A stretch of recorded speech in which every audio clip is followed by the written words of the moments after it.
우리에게 주신 하나님 말씀은 출애굽기 25장입니다.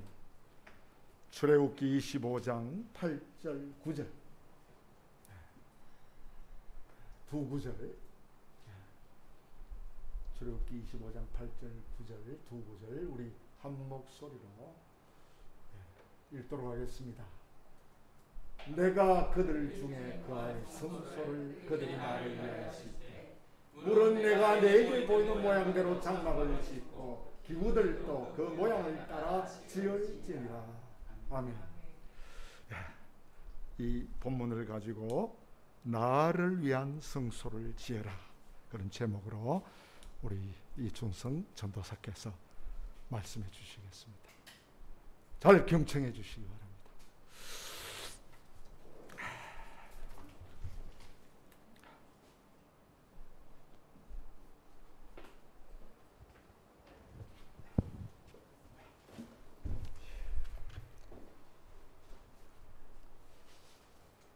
네, 잠시 기도하심으로.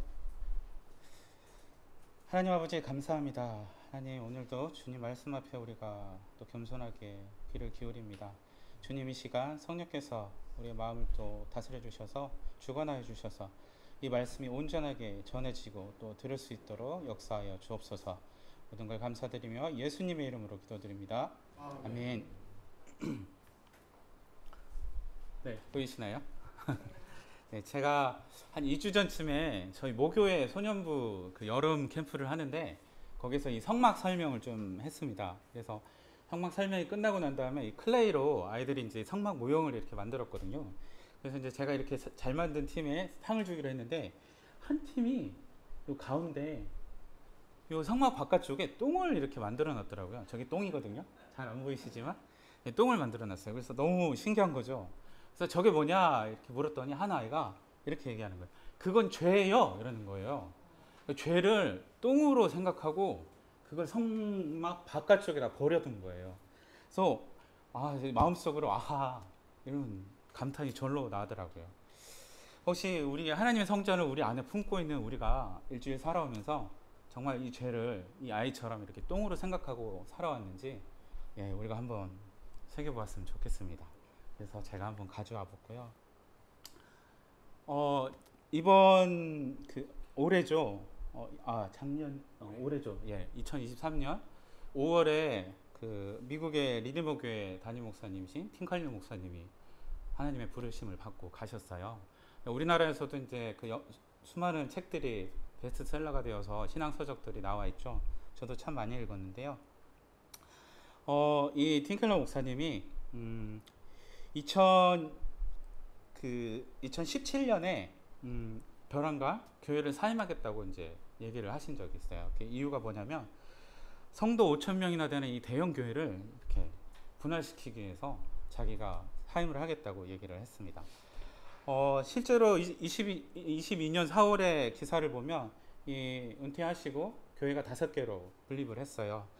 근데 그때 분립하면서 이 같은 계획을 처음 발표하면서 그분이 말씀하시는 건 더 이상 이 리디머 장로교회 강단에 설교자로 서지 않을 것입니다 라고 얘기를 했습니다. 그 이유가 뭘까요? 자신이 분리된 교회 하나를 맡아서 담임 목사를 해도 되고, 또 이렇게 순회하면서 옛날에 깔뱅이 제네바에서 그랬다고 해요. 순회 설교자로 이렇게 설교를 해도 되는데 굳이 설교 강단에 서지 않겠다고 얘기하는 이유가 뭘까요? 아마도 제가 생각해 봤을 때 누가가 처음 사도행전을 적는다고 했을 때 바울이 두려워했던 거, 그리고 모세가 자신의 얼굴을 수건으로 가렸던 이유와 같다고 봅니다. 손가락이 가리키는 곳이 아니라 손가락의 주인을 보는 그런 오류를 범하지 않기 위해서였죠. 대부분의 대형교회 목사님들은 설교로 이름이 나 있는 목사님들입니다. 이대 목사님들은 혹시 물려받았을지 모르나 초대 목사님들은 다 설교로 다 이름이 정평이 나 있는 분들이죠. 많은 분들이 그분의 설교를 듣기 위해서 교회에 등록을 합니다. 좋은 전도 프로그램을 도입하고 대형 집회를 열고, 또 갖가지 양육 프로그램을 통해서 교인의 수는 점점 많아지고, 또 그에 따라서 교회는 점점 커져서 대형화되어 갑니다. 아무도 그 대형화되는 것에 대해서 사실 제동을 걸지도 않습니다. 오히려 더 많은 성도들을 유입하기 위해서 애를 쓰죠. 교회는 더 크고 웅장하고 화려해져 갑니다. 큰 교회들이 얼마나 많은 증축들을 하고 있는지 보셔서 아시죠. 근데 그렇게 커져가는 교회 등록 교인들 중에 과연 비신자로 새로이 등록하는 사람이 얼마나 될까요? 놀랍게도 한 잡지에 따르면은 이 새로 개척하는 교회에는 3분의 1에서 3분의 2가 그동안에 예수님을 믿지 않다가 새로 들어온 분들이라고 합니다. 근데 이렇게 10년에서 15년 이상 되고 또 부흥한 교회들에 따르면 80에서 90%가 전에 교회를 다니시던 분들이, 다른 교회 다니시던 분들이 등록을 한다고 해요. 근데 교회는 점점 커져가고 그 교인의 수는 점점 많아가는데 새신자의 수는, 정말 새신자 말이죠, 이제 회심하여서 예수님을 믿는 사람들은 점점 줄어간다는 것이죠. 그럼에도 불구하고 교회는 끊임없이 점점 성장을 추구하고 있는 게 우리의 현실입니다. 우리에게 교회가 주는 그 의미는 무엇일까요? 또 교회는 거룩한 곳일까요? 정말 그렇다면 그 거룩함은 어디서 오는 걸까요? 크고 화려할수록 교회가 더 거룩한 것일까요? 물론 큰 교회가 거룩하지 않다는 말은 절대 아닙니다. 그러나 오늘 본문의 말씀을 통해서 이 교회의 의미와 또 오늘날 교회의 크기가 주는 거룩함에 대해서 우리가 한 번쯤은 생각해 보았으면 좋겠다 싶습니다. 오늘 본문은 이스라엘이 이집트를 탈출한 지 2개월이 지난 후의 이야기입니다. 이집트를 탈출한 이스라엘은 시내산에 이르렀습니다. 모세가 시내산에서 하나님의 말씀을 받아서 백성들에게 십계명을 비롯해서 여러 가지 법들과 또 약속을 선포합니다. 그 약속은 지금 보시는 23절, 20절의 말씀인데요. 세 번역인데 한번 같이 읽어보실까요? 이제 내가 너희 앞에 한 천사를 보내어 길에서 너희를 지켜주며 내가 예비하여 둔 곳으로 너희를 데려가겠다. 애굽에서 이스라엘을 인도내신 하나님께서 이스라엘에게 약속하신 그 가나안 땅에 들어갈 때까지 하나님께서 지켜주시고 보호해 주시겠다고 약속을 하십니다. 그런데 하나님이 이 약속을 어떻게 지키실까요? 또 이스라엘 백성들은 이 하나님이 이 약속을 지키고 있다는 걸 어떻게 알 수 있을까요? 그래서 하나님이 택하신 방법이 바로 성막이었습니다. 하나님께서 직접 그들 가운데 있다는 것을 보여주신 것이 바로 성막이었던 거죠. 하나님께서 모세에게 명하셨습니다. 오늘 본문인데요. 이것도 역시 세 번역인데 한번 같이 다시 한번 읽어볼까요? 내가 그들 가운데 머물 수 있도록 그들에게 내가 머물 성소를 지으라고 하여라. 내가 너에게 보여준 모형과 똑같은 모양으로 성막과 거기에서 쓸 모든 기구를 만들어라. 네, 성경에서 이 성막이란 이름은 다른 말로 불려지기도 합니다. 회막이나 또 증거막, 성소라고 불려지는데요. 회막이라고 불리는 것은 하나님이 이스라엘 백성들과 만난다는 의미에서고, 또 증거막이라고 하는 것은 하나님의 말씀을 증거하고 또 듣는 장소였다는 것을 의미합니다. 또 성소라는 것은 그 거룩한 하나님의 그 구별된 장소라는 의미에서 성소라고 쓰죠. 이 이름들을 종합하면 빨간 글씨로 말씀드린 것 같이 하나님과 하나님의 백성이 만나는 거룩한 곳이라는 의미가 됩니다. 이때의 거룩하면 죄와의 분리를 의미하죠. 죄를 가진 인간이 하나님 앞에 나아간다는 건 죽음밖에 없습니다. 성막을 통해서 이스라엘 백성들은 이 죄를 용서받고 하나님 앞에 나갈 수 있었던 것이죠. 그래서 성막은 하나님께서 백성들의 죄를 치료하시고 또 치료하는 장소이자 또 정결하게 된 후에 하나님과 만나는 장소이기도 합니다. 혹자는 그래서 이 성막을 광야 교회라고도 얘기를 합니다.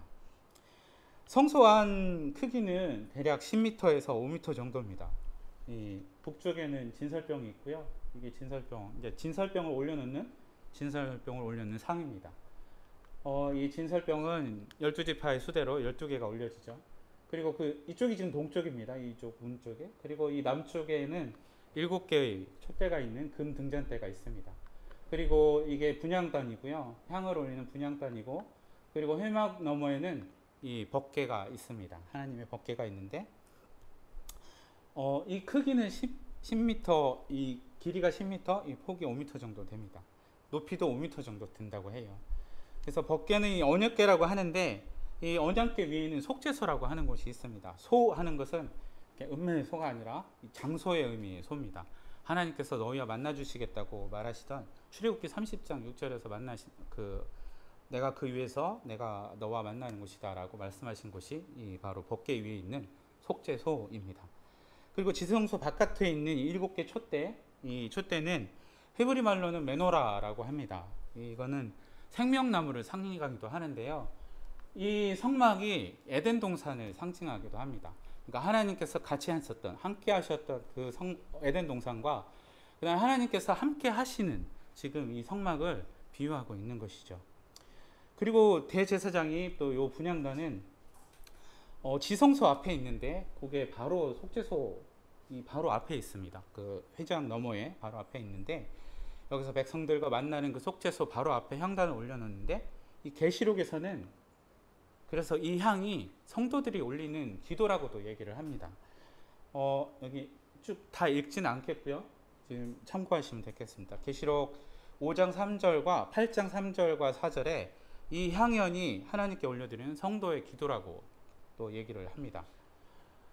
그리고 이 누가복음 1장 8절에서 10절을 보시면 이 세례 요한의 아버지죠. 사가랴가 이 이제 제사장이 분향하는 시간에 분향을 할 때 모든 성도들이 성전 마당에서 기도를 했다고 얘기를 하고 있습니다. 그래서 향단은 24시간 내내 이 향기로운 향을 피우게 되는데요.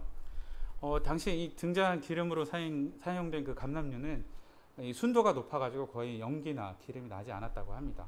그만큼 순수성을 이제 유지하고 있는 것이고요. 그래서 이 24시간 올려드리는 이 향은 사실 하나님께서 24시간 졸지도 자지도 않으시고 우리의 기도를 들으신다는 의미이기도 합니다. 시편 121편 4절에서도 그 이야기를 하고 있죠. 한번 읽어볼까요? 이스라엘을 지키시는 이는 졸지도 아니하시고 주무시지도 아니하십니다. 네, 지금도 우리의 기도 소리를 듣고 계신 줄 믿습니다. 이 성소와 지성소를 가로지르는 휘장의 높이가 약 5m라고 아까 말씀을 드렸는데요. 이게 후대로 갈수록 점점 높아집니다. 그래서 솔로몬 성전은 약간 10m 정도 높아졌다가 이제 헤롯 성전이 그 다음에 있잖아요. 그건 무려 27m 높이까지 높아져요. 그리고 폭이 무려 8m나 되고 두께가 8cm에서 10cm라고 합니다. 한번 상상 한번 해보시겠어요? 이거의 높이가 지금 그렇거든요. 이게 27m, 이게 8m, 두께가 무려 10cm 정도 된다고 해요. 그러니까 얼마나 이게 거대한 이 휘장이었겠습니까? 그런데 우리 마가복음에 보면 예수님께서 십자가에 달리실 때 이 휘장이 위에서부터 아래로 찢어졌다고 얘기를 합니다. 위에서 아래로라고 하는 표현은 하나님께서 역사하신 것을 얘기를 하는 것이죠. 의미하는 거죠. 하나님께서 이 대제사장만 들어갈 수 있는 이 성소의 휘장을 백성들을 위해서 스스로 걷어버리신 거죠. 그래서 예수님을 믿는 누구나 이 하나님과 만날 수 있도록 하나님께서 친히 길을 열어주신 것입니다. 성소 바로 바깥에는 성소 전체를 한번 볼까요? 이게 성소고요. 이게 전체를 성막이라고 얘기를 합니다. 그 바깥에는 물두멍이 있습니다. 이 물두멍은 번제단과 성소 사이에 있는데 제사장들이 손과 발을 씻었다고 해요. 그리고 위임식 때는 이 목욕도 이물로 했을 거라고 추측을 합니다. 정결을 위한 것이었습니다. 그리고 성막 제일 바깥쪽에 요거는 번제단인데요. 이 동쪽문에서 이게 동쪽이거든요. 동쪽문에서 들어가면 제일 먼저 보이는 것이 이 번제단이었습니다. 그러면 이 백성들이 문을 열고 딱 들어갔을 때 뭐부터 생각할까요? 자신의 죄부터 생각하게 그렇게 구조가 되어 있습니다. 하나님을 만나려면 죄를 먼저 떠올릴 수밖에 없었던 것이죠. 그래서 번제단의 네 귀퉁이에 뿔을 만들고 거기에 피를 묻혀서 속죄를 했다고 합니다. 그리고 번제단도 역시 향단처럼 거의 매일 사용을 했다고 합니다. 그래서 하나님의 명령으로 이렇게 성막을 짓게 되었는데요. 이게 얼마가 걸렸을까요? 이 만드는 기간이. 무려 2년이나 걸렸다고 합니다. 하나님께서 말씀하신 그대로 이 만드는데 무려 2년이나 걸렸습니다. 근데 이렇게 만들고 난 다음에 문제가 생겼습니다. 이 성막을 지어놓고 보니까 이게 전체 크기가 이게 50m고 이게 25m입니다. 그러니까 정말 어떤 유목민의 천막 정도밖에는 안 되는 크기의 이 성막이 지어진 거예요. 그래서 백성들이 이걸 딱 봤을 때 문제가 됐을까요? 안 됐을까요? 이 크기가 문제가 된 것은 이 작은 성막을 보는 이스라엘 백성들이 당시 살았던 상황, 그 시대적 상황을 좀 우리가 이해를 할 필요가 있습니다. 이게 실제 크기인데요. 저게 미식 축구장이라고 치면 지금 축구장보다 미식 축구장이 조금 작다고 해요. 근데 그거의 4분의 1이 바로 성막의 크기입니다. 크기가 미식 축구장의 4분의 1밖에 안 되는 거죠. 근데 그 당시에 이 이스라엘 백성들이 살았던 이집트에서 노예로 생활했잖아요. 그때 당시에 이 지금 그림에서도 잠깐 보여지는데 이 그림에 이 성전들 보이십니까? 이 신전들인데요. 당시 이집트에는 이 신전들이 많았습니다. 근데 이 신전들이 그때 당시에 이제 우리가 출애굽기를 얘기할 때 13세기, 15세기, 어떤 학자는 16세기까지도 이야기를 합니다. 그런데 이 출애굽기 이 1장 11절에 이 말씀 국고성 비동과 라암셋을 건축하게 하니라, 이것을 근거로 했을 때 13세기로 볼 수가 있는데, 이때 파라오가 그 람세스 2세라고 합니다. 이 람세스 2세는 당시에 이제 그 신전을 증축하고 있었는데요. 그 신전이 그 신중의 왕이라고 불리는 아몬 신의 부인 신인 바로 카낙 신전이었다고 합니다. 근데 이 카낙 신전이 무려 36만 평이나 된다고 해요. 아까 그 성막이 몇 평일까요? 한 370평 정도 된다고 합니다. 그러니까 무려 배수로 따지면 960배 정도 큰 성전을 이집트에서 증축을 하고 있었어요. 근데 이 당시에 고대 근동의 사람들이 생각이 무엇이었냐면, 이 신의 거룩함, 신의 능력은 그 성전의 크기, 제물의 양, 제사장의 수가 그 신의 능력과 그 신전의 거룩함을, 신의 거룩함을 표시했다고 합니다. 그러니까 그때 당시에 이 이스라엘 백성들이 이집트에 있을 때 봤던 그 신전이 이 신전보다 이 960배나 작은 성막을 보고 여러분들이 이스라엘 백성이었다면 어떤 마음이 들었겠습니까? 대궐 같은 집에 어쨌든 살다가 내 집이지만 조그마한 단칸방으로 옮겨왔어요. 그때 여러분들의 마음이 어떻겠습니까? 적절하진 않지만 그 마음을 한번 생각해 보면 될 것 같습니다. 그들이 애굽을 탈출할 때, 홍해를 건널 때만 해도 이 하나님의 위대하심을 그들은 의심치 않았을 것입니다. 왜냐하면 그 대단한 위용을 자랑하던 이집트의 전차군대를 한 번에 정말 수장시켜버리는 그런 능력을 바로 눈앞에서 봤잖아요. 그들이 기대했던 성막 역시 그 정도는 아닐지라도 그에 버금가는 크기의 성막이었을 거라고 아마 기대를 했을지도 모릅니다. 근데 그들이 정작 딱 짓고 본 그 성막은 정말 유목민의 한 청막처럼 그 위대함이나 거룩함은 찾아볼 수 없는, 정말 초라하기 짝이 없는 그런 성막이었죠. 더구나 겉을 덮고 있는 이 성막의 그 아까 성소의 그 겉면이 있잖아요. 그건 시커먼 수달의 그 가죽으로 덮은 그런 거였어요. 화려함과는 거리가 먼. 그걸 본 이스라엘 백성들의 마음은 어땠을까요? 그 마음의 거룩함이 느껴졌을까요? 정말 근데 하나님께서는 그분의 거룩함을 포기하신 걸까요? 절대 그렇지 않습니다. 성막은 크게 세 부분으로 나눠지는데, 아까 맨 처음에 성막에 들어갈 때 문이 하나 있었죠. 그 막이 있고, 성소에 들어갈 때 또 막이 하나 있었죠. 그리고 그 지성소에 들어갈 때 휘장이 있었잖아요. 그래서 그렇게 세 부분으로 나눠져 있는데, 이 세 개의 구분은 중요한 신학적 의미가 있다고 합니다. 그것은 그 거룩함의 구분이 있는 건데요. 가장 바깥쪽은 일반 평민들이, 그러니까 부정한 자가 아니면 일반 평민들이 들어올 수 있는 그런 뜰이었습니다. 그리고 성소에는 일반 백성들이 들어오지 못하지만 제사장만 들어올 수 있는 곳이었고, 지성소에는 1년에 딱 한 번 대제사장만 들어갈 수 있는 그런 거룩한 곳이었습니다. 그리고 성소를 만든 그 재료들도 그래요. 아까 이제 수달의 그 가죽으로 맨 겉면을 만들었다고 했잖아요.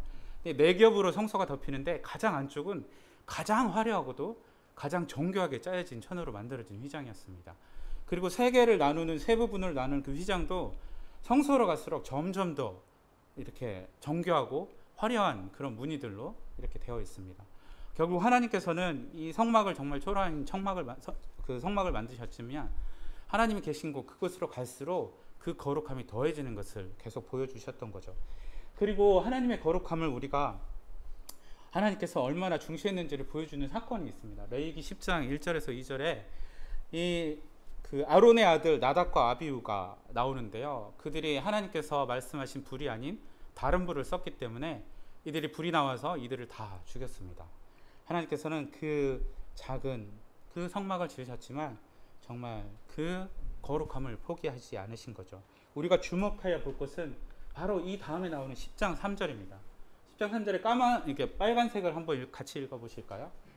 나는 나를 가까이 하는 자 중에서 내 거룩함을 나타나겠고 온 백성 앞에서 내 영광을 나타내리라 하셨느니라. 아멘. 그렇습니다. 하나님은 자비로우시지만 그분의 거룩함 또한 지켜지길 원하셨던 것이죠. 하나님께서 그분의 백성들 가운데 머물고자 그들 가운데 지은 작은 성막을 처소로 삼으셨지만 그분의 거룩함은 결코 훼손됨이 없으셨습니다. 하나님께서는 오히려 이 성막을 통해서 새로운 거룩함을 이 이스라엘 백성들에게 제시하고 있는 것이었습니다. 크고 화려한 신전의 거룩함이 아니라 하나님 자신의 거룩함을 바로 이야기하고 있는 것입니다. 레위기 19장 2절의 말씀이 무엇인지 기억하시죠? 빨간색 한번 읽어보실까요? 너희의 하나님인 나 주가 거룩하니 너희도 거룩해야 한다. 네, 하나님께서 자신의 거룩함을 말씀하시고 백성들도 자신처럼 거룩하시기를 원하셨습니다. 그런데 어떻습니까? 처음에 하나님께서 얘기하신 대로 지은 이 모세의 성막은 아까 보신 대로 축구장 4분의 1 크기였습니다. 그 이후에 솔로몬 성전이 지어지고 또 헤롯 성전이 지어지죠. 이 솔로몬의 성전은 크기는 작았다고 해요. 30m의 너비가 10m 정도로 사실 성막보다 작습니다. 근데 높이가 15m였고 아까 그 성소는 아까 성막보다도 훨씬 더 화려하게 치장이 됩니다. 그리고 이 더 중요한 건 외부에 아까 기구가 있었잖아요. 물두멍이 있었는데 물두멍의 직경이 얼마였을 것 같습니까? 이게 지금 5m가 될까요? 5m가 안 되죠. 근데 그 물두멍의 직경이 무려 5m가 되었다고 합니다. 그리고 작은 물두멍이 10개씩 양쪽에 20개가 있었어요. 그것이 의미하는 바는 제사장의 수가 그만큼 많았다는 것입니다. 그리고 더 또 놀라운 건 그 앞에 번제단이 있었잖아요. 그 번제단이 하나님께서 부살렐이라는 사람을 통해서 만들게 하셨는데 그 부살렐이 만든 것보다 16배가 큰 번제단이었어요. 이게 얼마나 크냐면 각을 뜬 이 소를 30마리를 한꺼번에 올려놓을 수 있는 어마어마한 크기의 번제단이었습니다. 그리고 헤롯 시대에 지어진 헤롯 성전은 사실 더합니다. 이 성전 본체 다 그 면적을 통틀어서 42,000평이 넘었다고 해요. 42,000평이 넘고 긴 쪽이 한 500m 정도, 500m에 가까웠고 작은 쪽도 한 270m 정도가 되었다고 합니다. 근데 이 모양이 직사각형이 아니라 정사각형이 아니라 약간 비스듬한 사다리꼴이었다고 해요. 그러니까 최대한 지면이 허락하는 한 크게 지으려고 하는 것이 아니었는지 생각해 볼 수 있는 대목입니다. 그리고 또 솔로몬 성전은 성전 내부에만 금을 입혔는데 이 헤롯 성전은 바깥쪽에 더 많은 금을 입혔다고 해요. 그래서 심지어 햇볕이 이렇게 내려쬐는 날에는 눈이 너무 부셔가지고 사람들이 그 성전을 보지 못할 정도였다고 합니다. 이 애초에 헤롯이 이 성전을 지을 때 유대인들에게 잘 보이기 위해서 이 성전을 지었거든요. 그러니 오죽하겠습니까? 그런데 그 웅장한 성전마저 이 이스라엘에게는 사실 우상이 되어버리고 맙니다. 하나님의 영광보다 자기들의 영광을 더 찾았기 때문이죠. 결국 사람의 영광을 구하던 그 성전은 완공 후 4년 만인 주후 70년경에 이 로마에 의해서 돌 위에 돌 하나 남지 않고 무너지게 됩니다. 예수님께서 누가복음 21장 5절 6절에 보시면 돌 하나도 돌 위에 남지 않고 다 무너지리라 하면서 예루살렘 성전에 대해서 말씀하신 바가 있었죠. 그대로 성취가 되었습니다. 지금 우리의 현실은 어떤지 돌아봅니다. 지금 우리의 교회의 영광은 어디에 있습니까? 그 크기에 있습니까? 아니면 하나님 자신에게 있습니까? 교회는 끊임없이 성장을 추구합니다. 늘어나는 성도의 수에 맞춰서 크기도 점점 커져갑니다. 그 이야기는 우리의 교회가 점점 우상화될 수 있다는 것을 얘기할 수도 있죠. 그리고 심지어 강단의 목사님도 우상화에서는 예외가 아닙니다. 점점 교회가 주는 서비스와 이벤트에 신앙이 줄을 매고요. 그리고 거기에 끌려가기 시작합니다. 스스로 말씀 앞에 앉아서 묵상하고 그 말씀을 실천하기보다 더 크고 시끄럽고 화려한 예배의식을 찾습니다. 감정적으로 흐르는 것과 성령이 취하는 것을 구분하지 못합니다.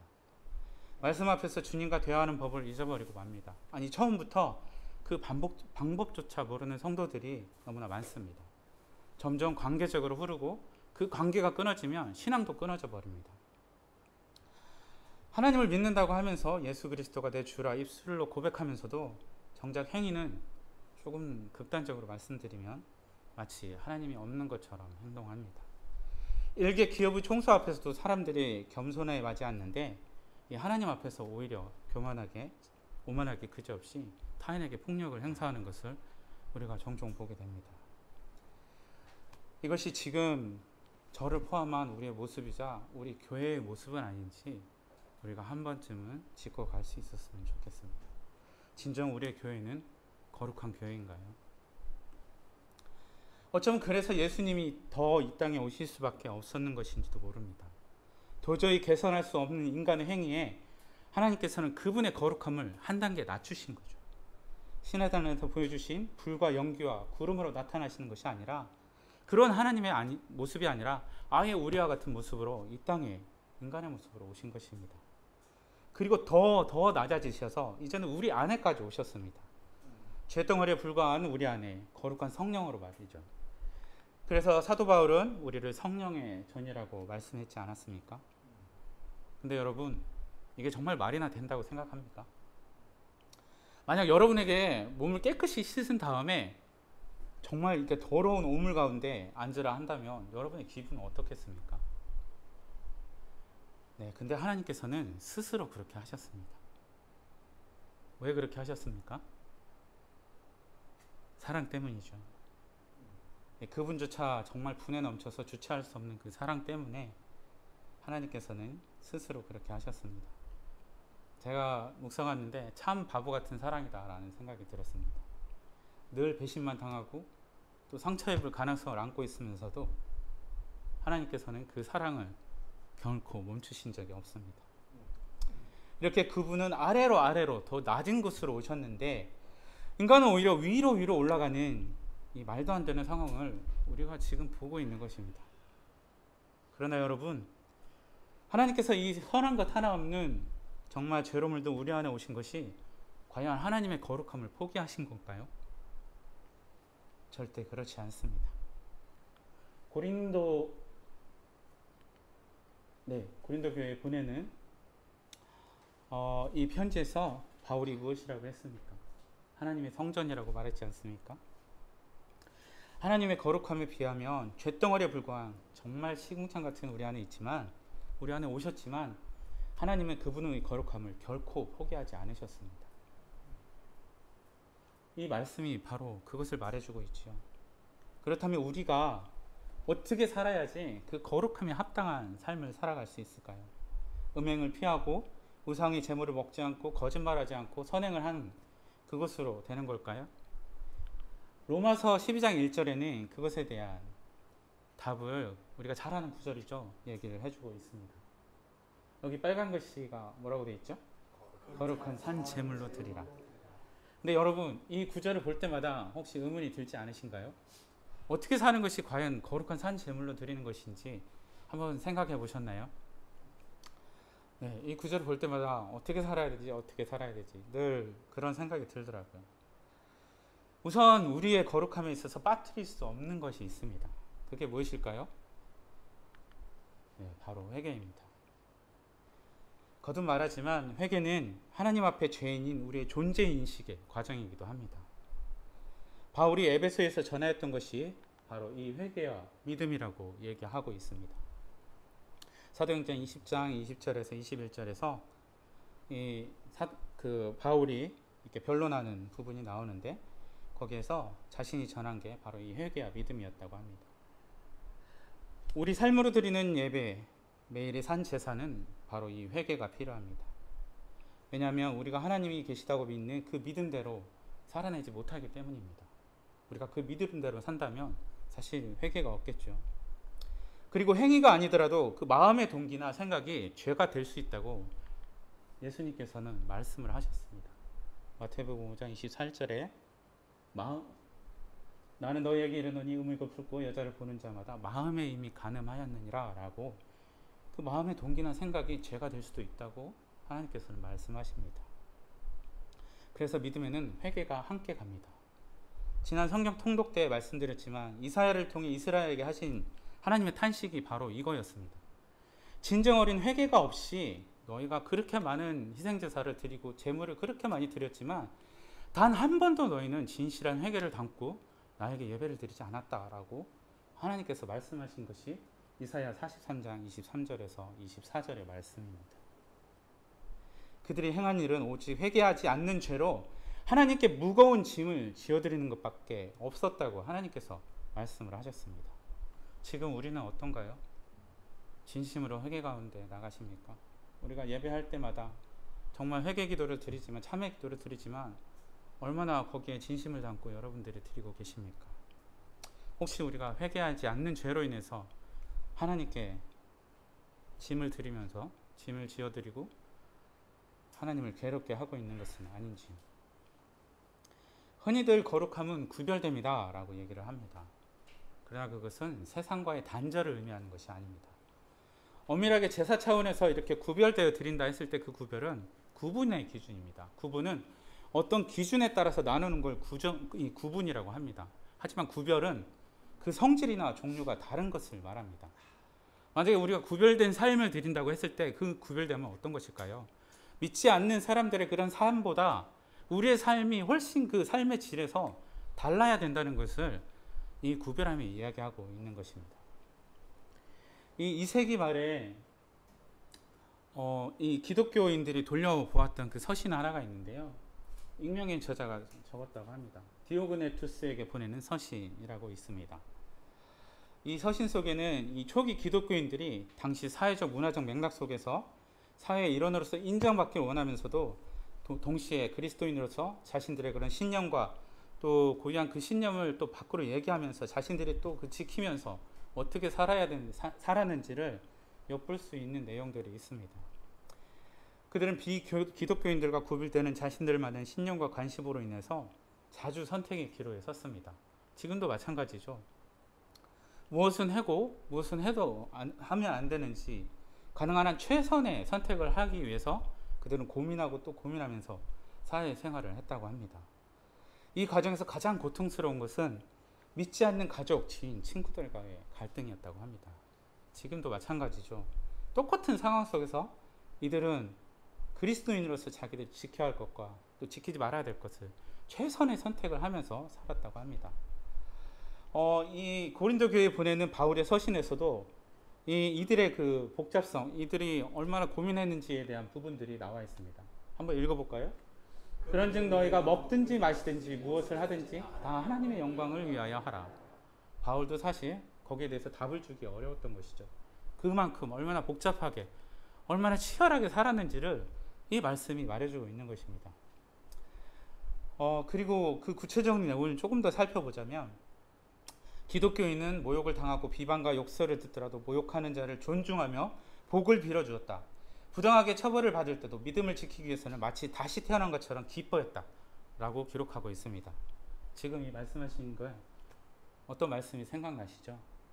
예수님께서 마태복음 5장에 산상수훈 하실 때 내 이름을 위해서 박해받을 때 내가 기뻐하고 즐거워하라 얘기를 했고, 또 44절에 보면 너희 원수를 사랑하며 박해하는 자들을 위하여 기도하라 라고 했습니다.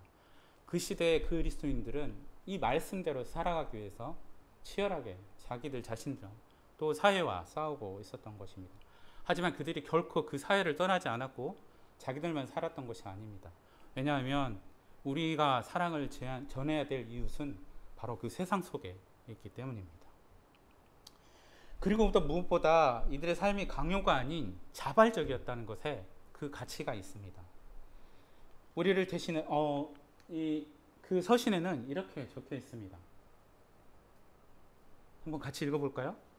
우리를 대신하여 속전이 되신 그 은혜로 말미암아 하나님을 사랑하고 하나님을 따라 이웃을 사랑하고 그들의 짐을 나눠주고 삶이 궁핍한 자에게 은혜를 베풀고 필요를 채워주는 것, 그 외에 달리 어떤 반응을 보일 수 있겠는가 라고 얘기합니다. 여러분, 우리가 예수님을 믿는 것은 어떤 목적이 위해서가 아닙니다. 우리가 천국에 가기 위해서 예수님을 믿는 걸까요? 물론 그것이 우리가 믿는 동기가 될 수 있습니다. 처음에 시작 동기는 될 수 있습니다. 하지만 우리가 믿음이 성장할 때 그것이 우리의 믿음의 동기는 아닙니다. 천국은 예수님을 믿는 자에게 주어진, 허락된 그 천국입니다. 우리가 천국을 가기 위해서 예수님을 믿는 게 아니라 예수님을 믿는 자에게 허락된 곳이 바로 그 천국인 것이죠. 우리의 믿음의 동기가 정말 무엇일까요? 우리의 믿음의 동기는 바로 하나님의 은혜와 사랑입니다. 우리를 강요해서 구원하신 것이 아니라 그분의 아들을 보내셔서 우리를 설득하여서 구원하신 하나님의 자비와 사랑, 그 은혜가 바로 우리 신앙의 믿음의 동기인 것입니다. 그리고 우리가 우리의 삶을 거룩한 제물로 드리고 하나님께 영광을 돌리는 그 이유가 되는 것입니다. 궁극적으로 하나님이 우리와 함께 계신다. 그것이 하나님께서 모세에게 만들라고 하신 그 성막이 주는 진정한 의미입니다. 그러나 우리가 또 하나 생각해야 될 것은 성막이 주는 중요한 의미는 그럼으로써 하나님과 함께하는 우리가 거룩하게 되어야 한다는 그 의미를 같이 담고 있는 것입니다. 그 작은 성막은 그 거룩함이 겉으로 보이는 크기나 화려함에 있지 않고 바로 그 삶의 내면에 있다는 것을 이 작은 성막은 얘기해 주고 있는 것입니다. 이 시대 많은 그리스도인들이 유명한 설교자나 교회의 분위기를 따라 교회를 선택을 합니다. 어쩌면 화술로는 그분들이 예수님보다 훨씬 더 잘하실지도 모릅니다. 그러나 여러분, 아무리 설교를 잘하고 그 내용이 좋다고 하더라도 그 설교자의 설교보다 더 중요한 것은 그 설교자의 입술을 통해 선포되는 그 말씀입니다. 설교는 성도들이 말씀에 이르도록 하는 그 안내지에 불과한 것입니다. 그 안내지가 너무 좋다고 가야 할 곳을 잃어버린다면 그게 말이 될까요? 어거스틴 아시죠? 성 어거스틴. 그 어거스틴을 회심하도록 한 것은 어떤 설교자의 멋진 설교가 아니었습니다. 한 아이의 노랫소리, 정원을 걸을 때 들고 읽어라 하는 그 노랫소리를 듣고 그것이 하나님이 주시는 음성으로 여기고 성서를 들고 읽었기 때문입니다. 바로 이 말씀이죠. 그 설교자의 설교도 아니고 그를 읽기 온 아이의 노랫소리도 아닌 바로 이 하나님의 말씀이 그를 회심에 이르도록 했습니다. 우리 한번 크게 읽어볼까요? 낮에와 같이 단정히 행하고 방탕하거나 술 취하지 말며 음란하거나 소색하지 말며 다투거나 시기하지 말고 오직 주 예수 그리스도로 믿고 정욕을 위하여 육신의 일을 도모하지 말라. 도저히 버릴 수 없을 것 같은 옛 습관과 거룩한 사이에서 처절하게 몸부림치던 그 어거스틴에게 이 확실성에 비춘 이 말씀이 우리 마음에도 들어오길 원합니다.